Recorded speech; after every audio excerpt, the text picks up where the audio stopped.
सर्वशक्तिमान परमेश्वर कहते हैं, अगर लोग जीवित प्राणी बनना चाहते हैं, परमेश्वर के गवाह बनना चाहते हैं, परमेश्वर की स्वीकृति प्राप्त करना चाहते हैं, तो उन्हें परमेश्वर का उद्धार स्वीकार करना चाहिए।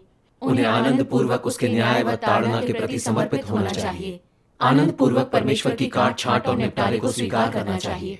तभी वे परमेश्वर द्वारा अपेक्षित तमाम सत्य को अपने आचरण में ला सकेंगे। तभी वे परमेश्वर के उद्धार को पा सकेंगे और सचमुच जीवित प्राणी बन सकेंगे। सामान्य लोगों के स्वभाव में कोई कुटिलता या धोखेबाजी नहीं होती। लोगों का एक दूसरे के साथ एक सामान्य संबंध होता है। वे अकेले नहीं खड़े होते और उनका जीवन ना तो साधारण होता है और ना ही पतनोन्मुख। इसलिए भी परमेश्वर सभी के बीच ऊंचा है। उसके वचन मनुष्यों के बीच व्याप्त है। लोग एक दूसरे के साथ शांति से परमेश्वर की देखभाल और संरक्षण में रहते हैं। पृथ्वी शैतान के हस्तक्षेप के बिना सद्भाव से भरी है और मनुष्यों के बीच परमेश्वर की महिमा बेहद महत्वपूर्ण है। ऐसे लोग स्वर्गदूतों की तरह हैं, शुद्ध, जोशपूर्ण, परमेश्वर के बारे में कभी भी शिकायत नहीं करने वाले और पृथ्वी पर पूरी तरह से परमेश्वर की महिमा के लिए अपने सभी प्रयास समर्पित करने वाले। आमीन। परमेश्वर के वचन हमें बताते हैं कि सामान्य मनुष्य के स्वभाव में कुटिलता, बेईमानी, स्वार्थ और नीचता नहीं होती। परमेश्वर की आज्ञा का ईमानदारी से पालन करना, भाई बहनों के साथ मिलजुल कर काम करना और अपने कर्तव्य को पूरी लगन से निभाना ही सबसे बुनियादी चीजें हैं जिन्हें करने में सक्षम होना चाहिए। मैं पहले इन शैतानी फलसफों के साथ जीता था। हर कोई बस अपनी सोचे और बाकियों को शैतान ले जाए। जब कोई छात्र अपने गुरु की हर चीज सीख जाएगा तो गुरु के हाथ से उसकी आजीविका चली जाएगी। मैं स्वार्थी था, मुझ में इंसानियत नहीं थी। परमेश्वर के वचनों के न्याय और ताड़ना को अनुभव करने के बाद ही मेरे इन शैतानी स्वभावों में बदलाव आने शुरू हुए। परमेश्वर का धन्यवाद। मैं अपना अनुभव साझा करना चाहूंगा। जून 2018 की बात है, जब भाई झांग मेरा भागीदार बनकर टीम में शामिल हुआ। तब मैंने सोचा कि मैं काफी समय से ये काम कर रहा हूं, इसलिए मुझे सिद्धांतों की समझ हो गई है और मैंने कुछ परिणाम भी देखे हैं। हो सकता है किसी समय मैं एक बड़ी जिम्मेदारी लेने के लिए इस टीम को छोड़ दूं। मुझे भाई झांग को जल्दी सारा काम सिखा देना होगा ताकि वह हमारी टीम के काम को संभाल सके। मैंने उसे वो सभी बुनियादी कौशल सिखाने शुरू कर दिए जिन्हें मैंने अपने काम के दौरान सीखा था। 3 महीने बाद मैंने देखा कि भाई झांग को लगभग हर चीज की बुनियादी समझ हो गई थी और वो काफी तेजी से आगे बढ़ रहा था। उस समय मुझे खतरा महसूस होने लगा। मैंने सोचा कि भाई झांग अपने कर्तव्य में इतनी तेजी से आगे बढ़ रहा है, अगर ऐसे ही चलता रहा तो क्या वह जल्दी ही मुझसे आगे नहीं निकल जाएगा? अगर अगुआ को उसकी तरक्की का पता चल गया तो वह उसे कोई महत्वपूर्ण पद नहीं दे देगा। जब मुझे ऐसे ख्याल आने लगे तो मैंने मन ही मन सोचा, नहीं, मुझे संयम रखना होगा। अब मैं अपना सारा ज्ञान उसके साथ साझा नहीं कर सकता। और तब से हमारे काम में जब भी मुझे उसकी योग्यताओं में थोड़ी कमी दिखती तो मैं उससे अपना सारा ज्ञान साझा करने के बजाय केवल कुछ सतही बातें ही बताता था। मैं जानता था ऐसा करना सही नहीं था, लेकिन फिर मुझे ये पुरानी कहावत याद आ गई, जब कोई छात्र अपने गुरु की हर चीज सीख जाएगा तो गुरु के हाथ से उसकी आजीविका चली जाएगी। अगर उसका नाम होगा तो मैं खुद का दिखावा कैसे कर पाऊंगा? मैं उसे मुझसे आगे निकलने नहीं दे सकता। साथ काम करते हुए जब भाई झांग मुझसे कुछ भी पूछा करता तो मैं उसे केवल आधी बात ही बताता था और आधी बात छुपा लेता था।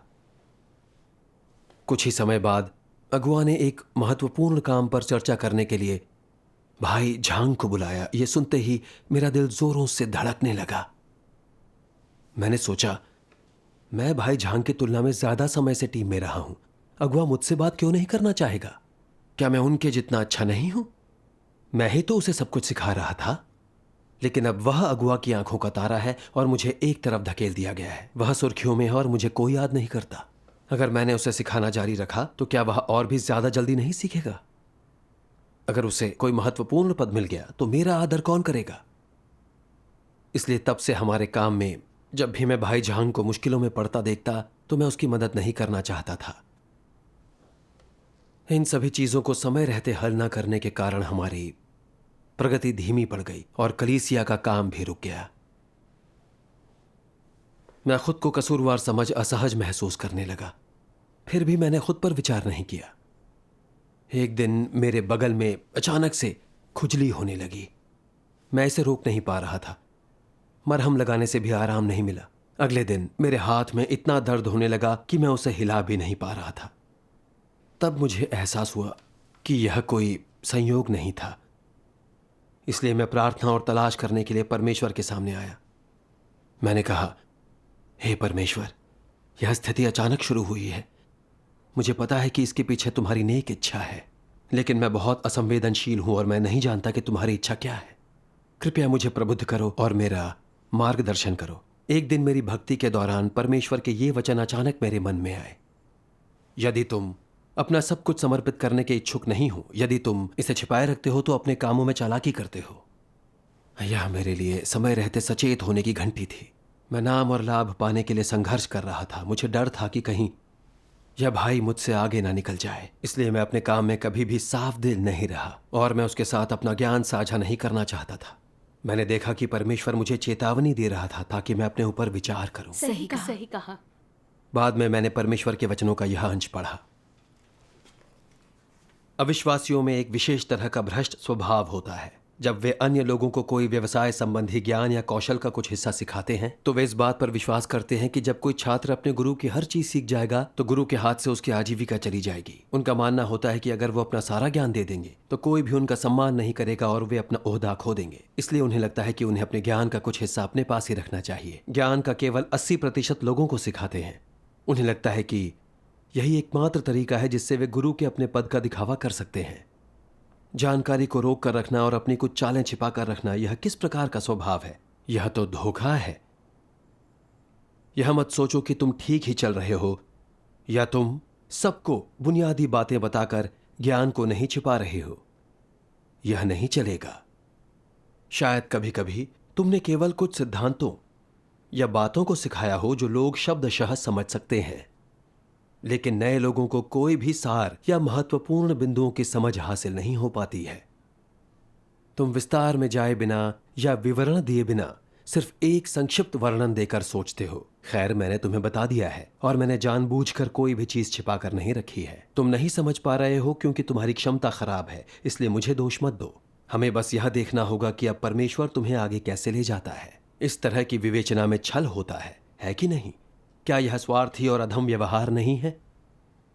तुम लोग क्यों दूसरों को अपने दिल की हर बात और हर वो चीज सिखा नहीं सकते हो जो तुम समझते हो? इसकी बजाय तुम ज्ञान को क्यों रोकते हो? यह तुम्हारे इरादों और तुम्हारे स्वभाव की समस्या है। आमीन। आमीन। उसके वचनों ने सटीक रूप से मेरी स्थिति का खुलासा किया। मैं उसे वो कौशल नहीं सिखाना चाहता था जिन्हें मैंने सीखा था, वरना मैं अपना नाम और पद खो बैठता। मुझे डर था कि वह इस पर पकड़ बना लेगा और मुझे पीछे छोड़ देगा, क्योंकि मैं सोचता था कि शिष्य गुरु का स्थान हड़प लेगा। हमेशा कुछ ना कुछ छिपाकर क्या मैं स्वार्थी, नीच, कुटिल और कपटी नहीं बन रहा था? मैंने उस बारे में भी सोचा जब भाई झांग पहली बार हमारी टीम में शामिल हुआ था। उसे निर्देश देने की मेरी प्रेरणा यह थी कि वह जल्द से जल्द टीम का काम संभालने लगे। तब मेरे पास अपना काम सौंपने के लिए कोई होता, क्योंकि मैं एक और ज्यादा महत्वपूर्ण पद पाने की उम्मीद कर रहा था। लेकिन जब मैंने देखा कि वह कितनी जल्दी चीजों को समझता है और अगुआ भी उसे बहुत योग्य समझता है, तो मैं काफी परेशान हो गया। मुझे चिंता हो गई कि अगर वह इसी तरह अच्छा करता रहा तो कभी ना कभी मुझसे आगे निकल जाएगा, मेरी जगह ले लेगा। इसी वजह से मैं जो जानता था उसे उसके साथ साझा नहीं करना चाहता था। कभी कभी जब मुझे पता रहता कि उसे अपने काम में कठिनाई होगी तो मैं उसकी मदद नहीं करना चाहता था, जिससे कलीसिया के काम में देरी हो जाती थी। मैंने देखा कि मैं हमेशा अपने नाम और पद की रक्षा के लिए ही काम कर रहा था। परमेश्वर के घर के काम का कोई ख्याल नहीं था। मैं वाकई बहुत स्वार्थी और बेईमान था। हाँ। अगर परमेश्वर मुझे समय पर अनुशासित नहीं करता, मेरे सामने ऐसी स्थिति न लाता, तो मैं अब भी अपने ऊपर विचार नहीं करता। फिर मैंने परमेश्वर के इन वचनों को पढ़ा। विश्वास हासिल करने के बाद से तुमने परमेश्वर के वचनों को खाया और पिया है। तुमने उसके न्याय और ताड़ना को स्वीकार किया है और उसके उद्धार को स्वीकार किया है। लेकिन अगर काम करने और व्यवहार करने के तुम्हारे सिद्धांतों और दिशा में बदलाव नहीं आया है, अगर तुम अविश्वासियों के समान ही हो, तो क्या परमेश्वर तुम्हें विश्वासी के रूप में स्वीकार करेगा? वो नहीं करेगा। वह कहेगा कि तुम अभी भी अविश्वासियों के मार्ग पर चल रहे हो।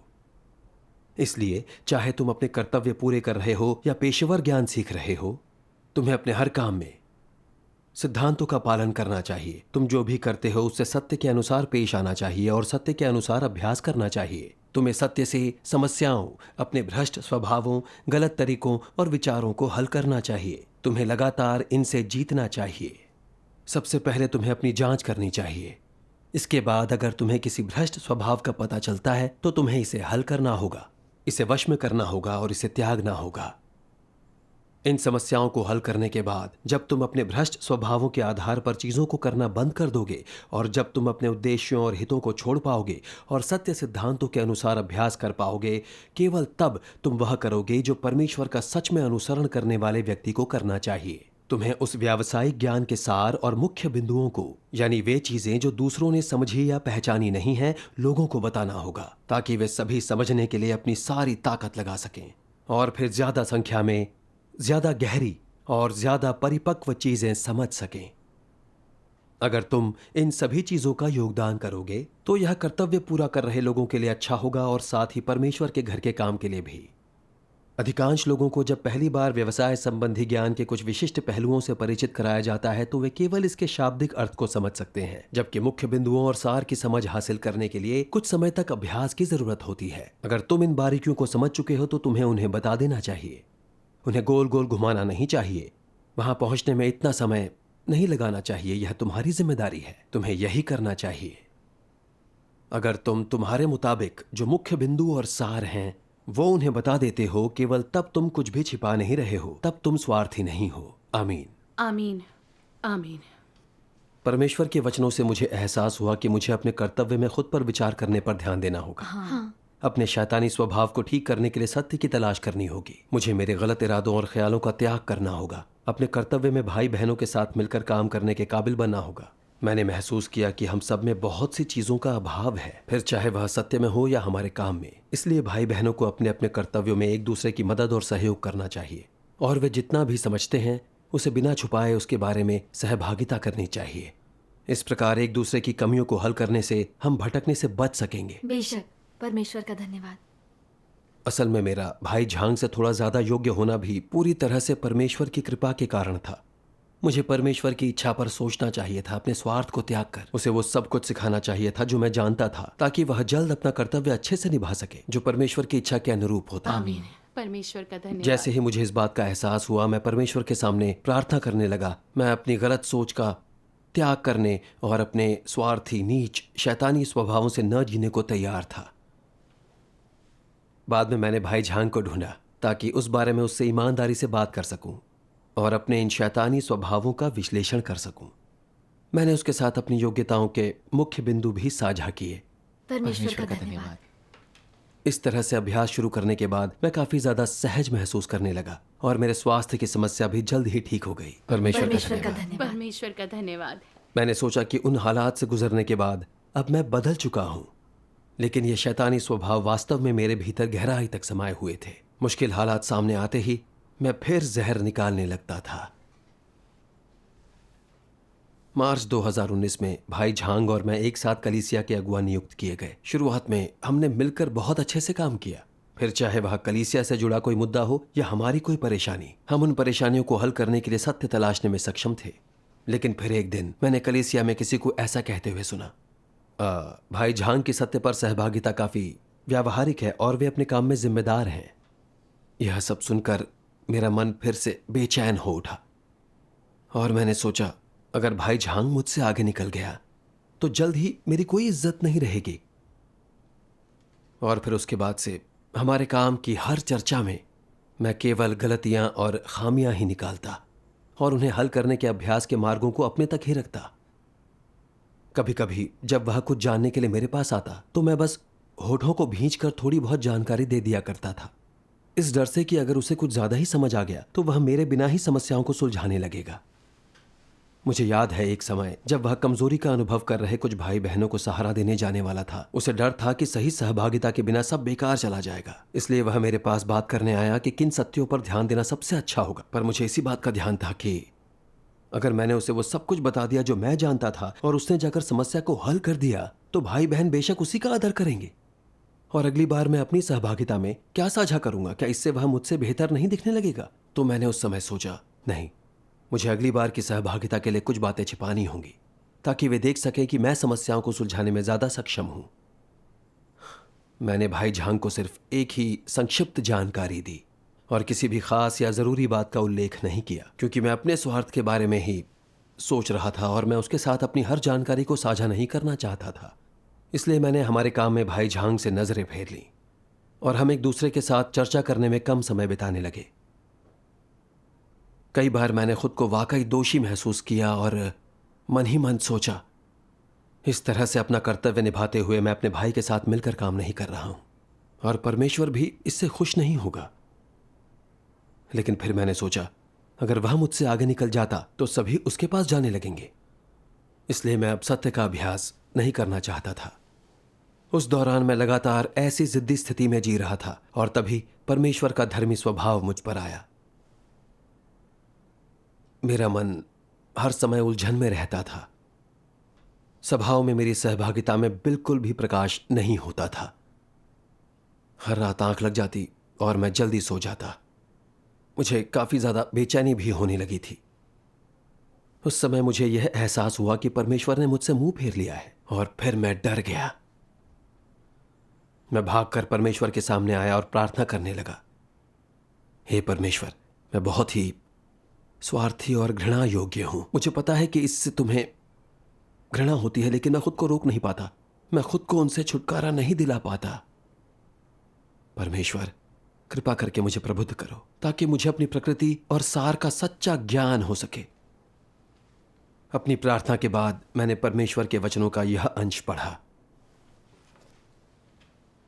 जब तक लोग परमेश्वर के कार्य का अनुभव और सत्य प्राप्त नहीं कर लेते हैं, तब तक यह शैतान की प्रकृति है जो भीतर से इन पर नियंत्रण कर लेती है और उन पर हावी हो जाती है।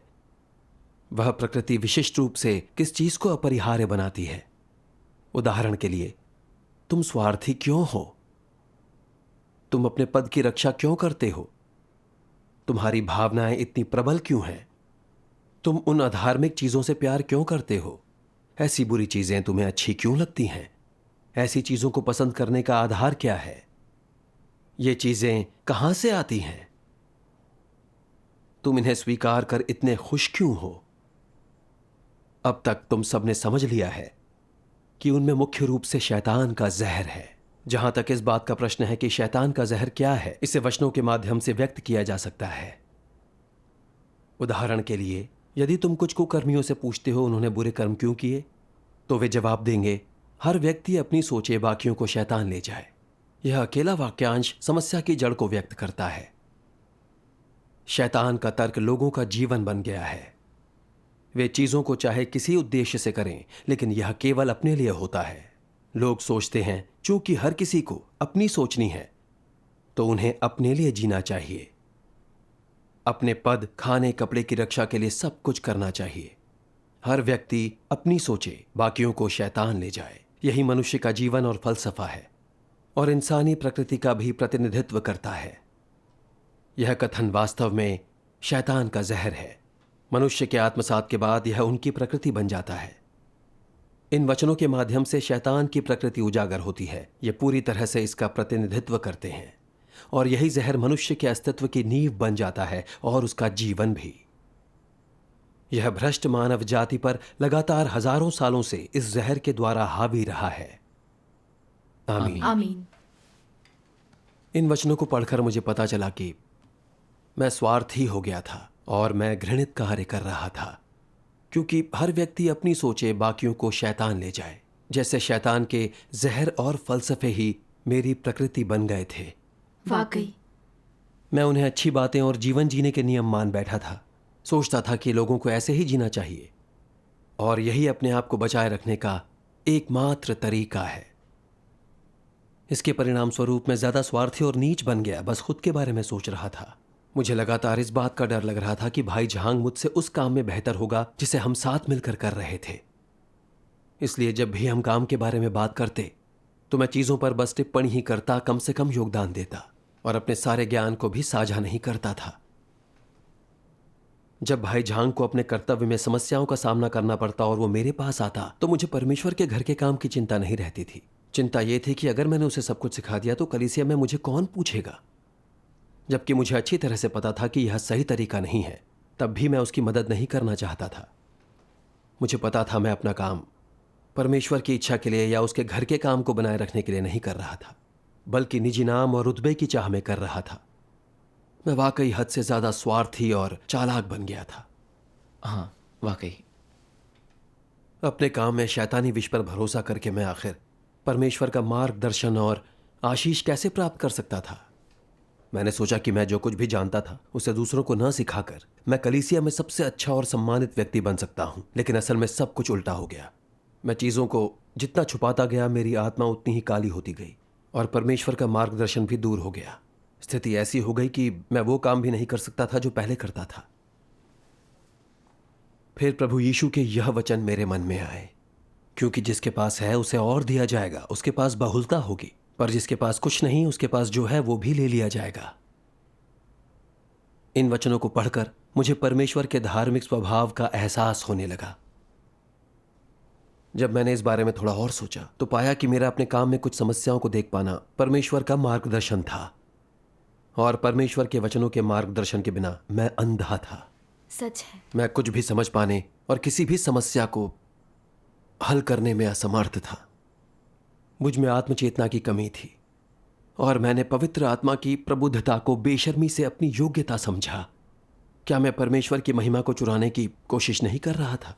परमेश्वर लोगों के दिल और दिमाग में झांक सकता है।